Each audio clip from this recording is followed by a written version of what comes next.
Hello everyone, my name is PolishLynx. Let's continue Everlasting Summer. Alright, that's where we ended. Day unknown. There are dreams that you don't want to wake up from. It's like one is floating down a warm river towards a place far beyond the horizon, blissfully watching the waning world, hidden behind the clouds. The past is left behind, its echoes do not tear your soul. And the future is right here. You just have to reach out.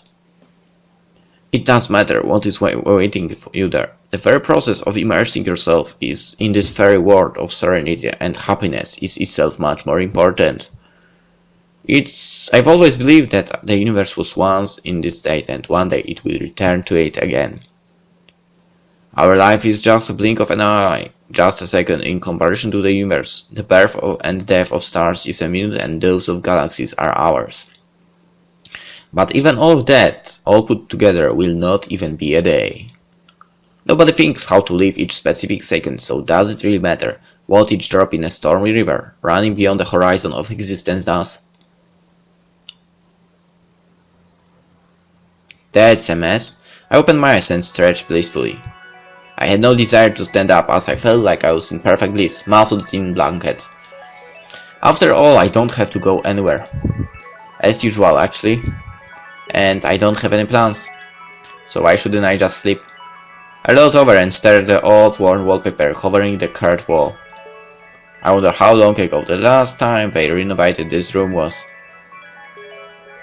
And why does hair have wallpaper instead of bare wood anyway? Vague warning bells began ringing somewhere deep in my mind. I threw the blank away, jumped up and furiously began to look around. Yeah, I was in my flat again. At first I was paralyzed. The shock was so strong that my brain was unable to process what was going on. I just stood and gazed on the screen of the monitor on the table opposite me. I couldn't think, I even forgot to breathe. Finally my mind began to clear. What happened anyway? I fell asleep on the bus, going to the district center. Yes, something like that. And Slavia was sitting by my side. And now I'm back here. Seems like during the week I spent there in the camp, I had gotten so used to the fact that I never returned to my previous life that now I just have no idea how to react to all this. After all, at first my main wish was to get home. But in the end, everything was like in a bad movie. At last I had come back, but I'm still shocked. No, I felt no fear. I was rather interested and upset. After all, I had already made up my mind to start a new life with Slavia, leaving all my problems behind. Insult, suffering, self-examination, unfinished affairs and plans for the future. Obviously, that life could not be worse than this one, at least. But there's no returning to it now. On the other hand, if someone had told me a week ago that I would be sent in a different world just like that, in the blink of an eye, I would not have believed him.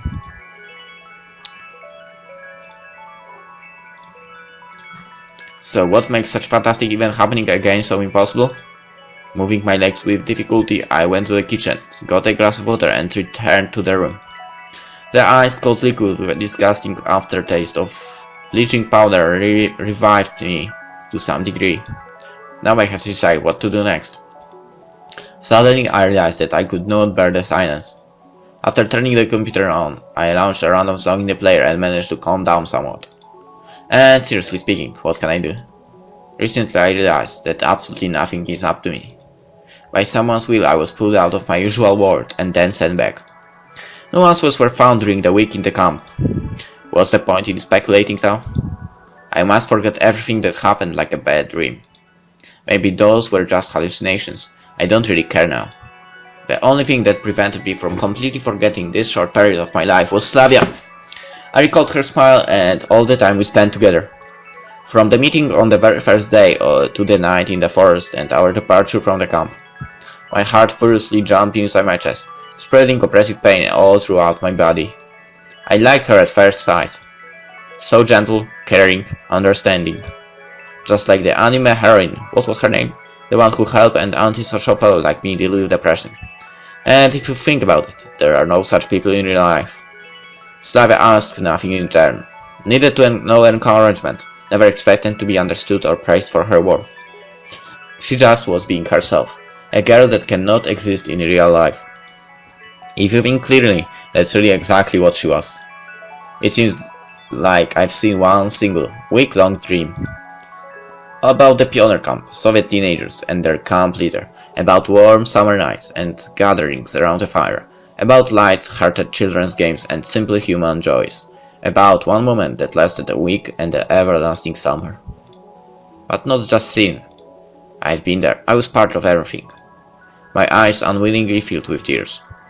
Not tears of pain or despair, tears of sorrow and bright melancholy. Even if everything is over, I experienced something that most people could never even dream about. Slavia's image flashed in my head brighter and brighter. I would love so much for her to return from that camp with me. Maybe I have nothing to... Fuck, sorry for a moment. Alright, I guess it's possible to continue. What I ended on. Maybe I have done, but my entire life is still ahead of me. Okay. I guess I learned a lot of useful lessons from these events. I couldn't help thinking that it all seems too perfect, like it was written according to some simple plan. I love our hero, a fantastic incident and a wonderful transformation. I guess it's not possible. Not in this life. Will I become the person I was before only a day or a week later? Well, it's the most realistic course of events. One thing is for sure, I'll never be able to go back. You sure? Maybe you will be able to. About a month has passed since I returned from Sovyonok, or to say it more correctly, since I woke up.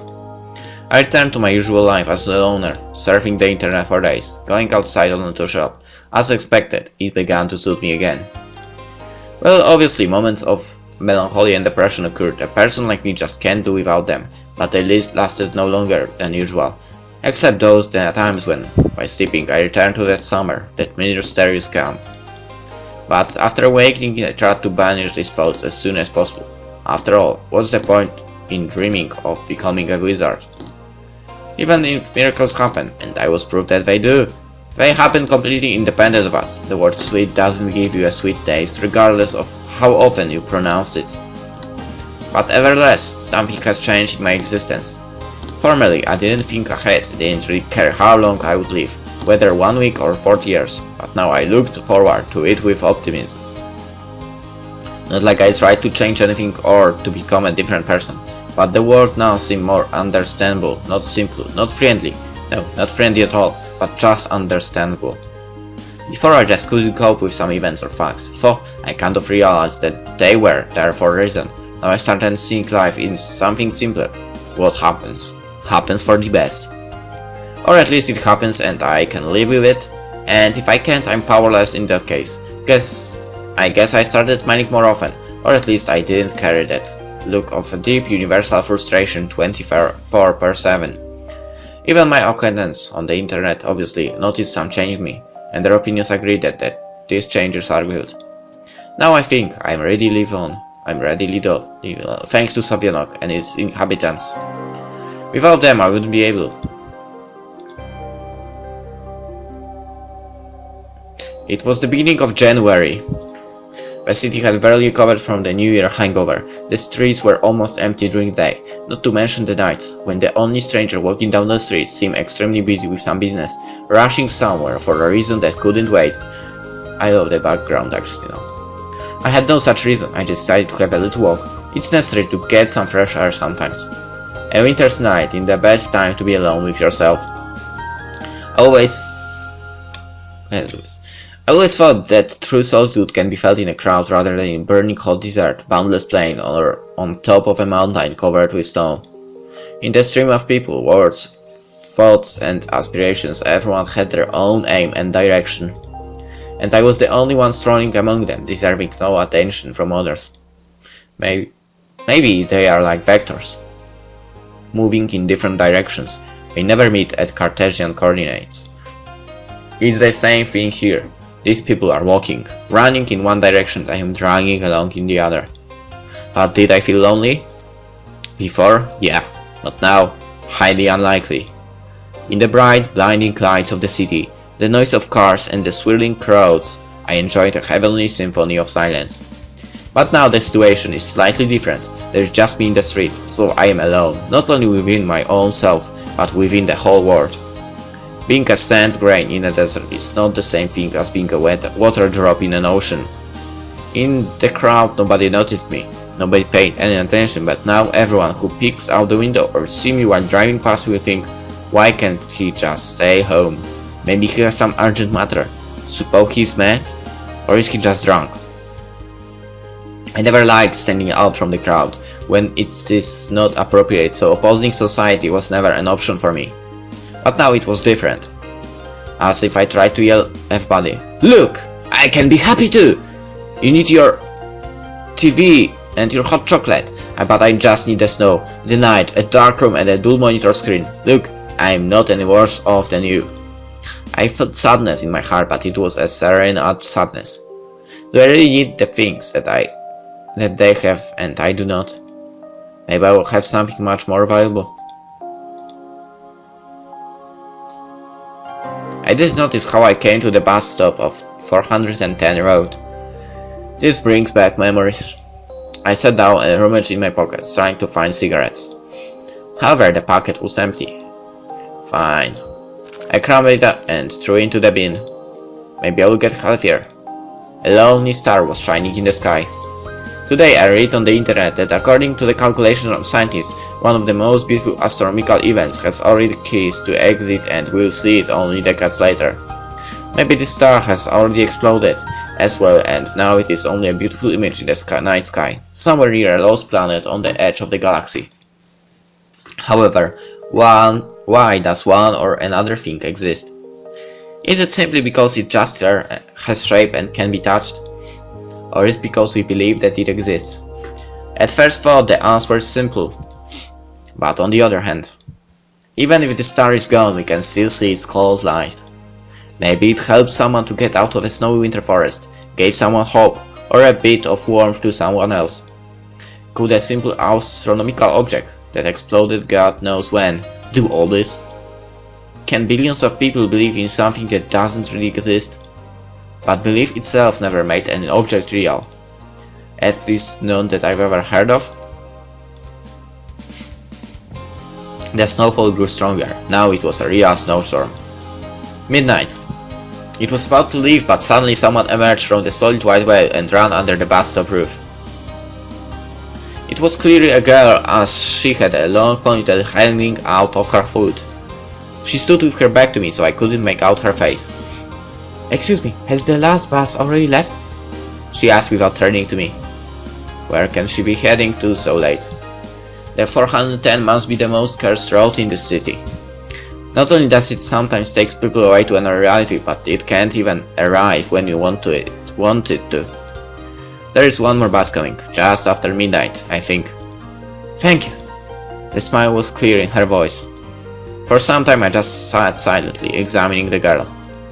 Finally she spoke. "Where are you going so late?" Is it really that interesting for her?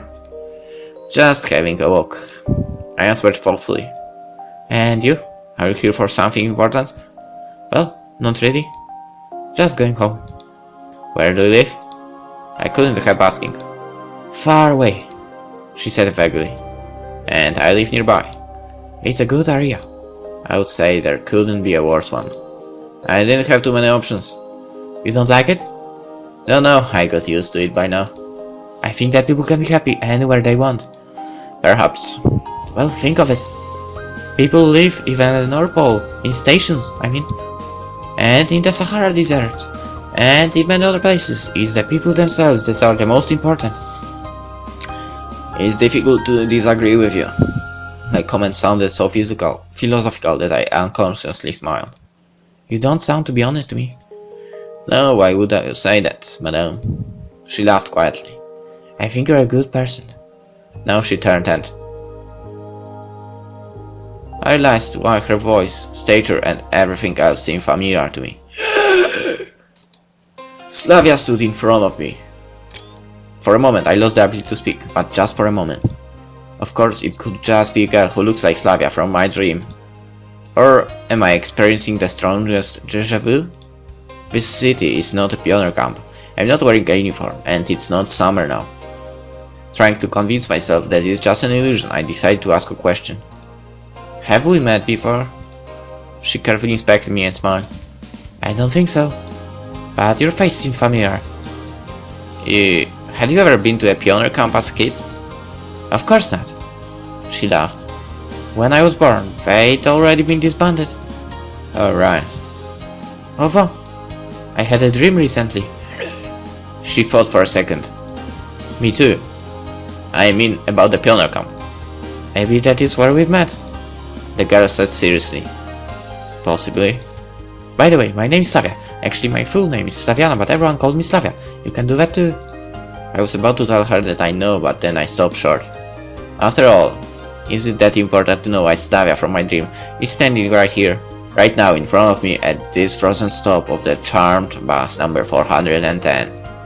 After all, there are dreams that you don't want to wake up from. And mine is Semyon. What a lovely name. Starts with an S too. Yeah. So you live far away, don't you? Well, not really. She named the district. I thought it would be somewhere in the south. Why? Don't know. Maybe because you look like pioneer. Ah, you and your pioneers. Slavia laughed. Maybe we wouldn't have ever met if not for them. Why? Her expression became serious.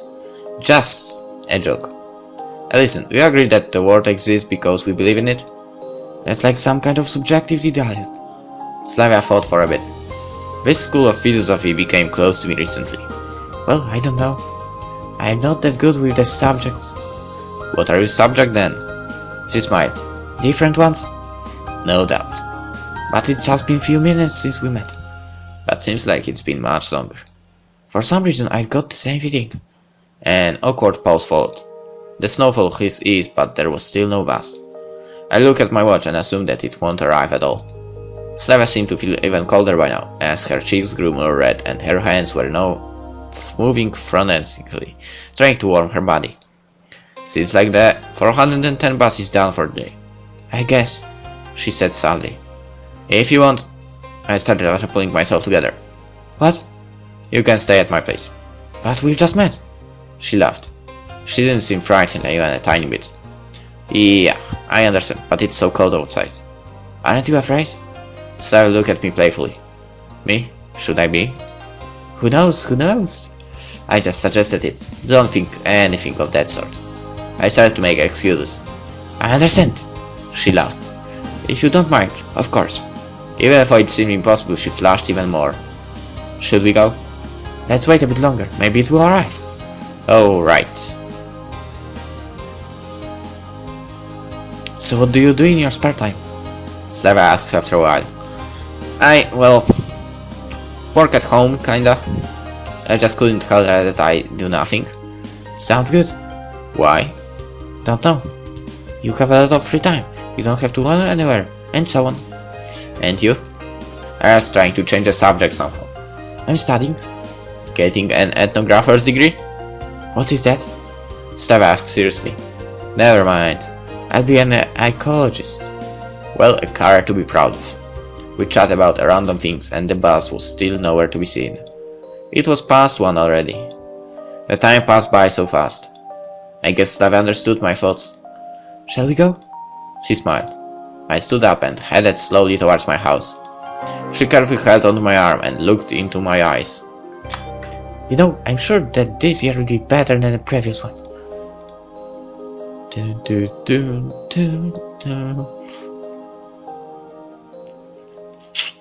That was unexpected. Achievement mark locked. Comfy guy. Slavia good end. Every story has its beginning and its end. Every story has its own outline, synopsis, contents, key points, prologue and an epilogue.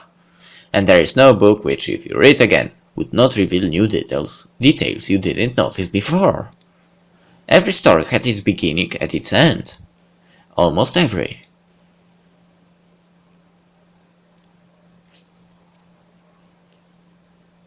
And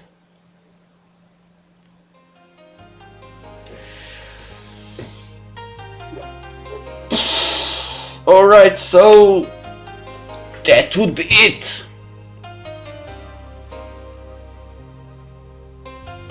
Soviet Games team, Inchan Rocket team, wants to thank you for playing this game. Special thanks to Python for NP Engine. And so on, you can read it by yourself.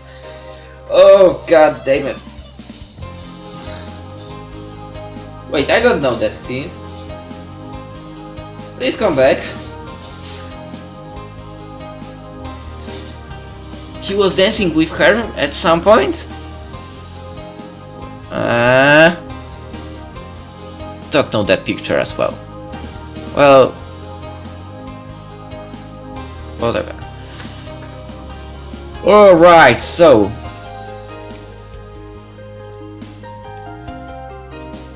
we know there are more roads. That's for sure. I think I will do them as well.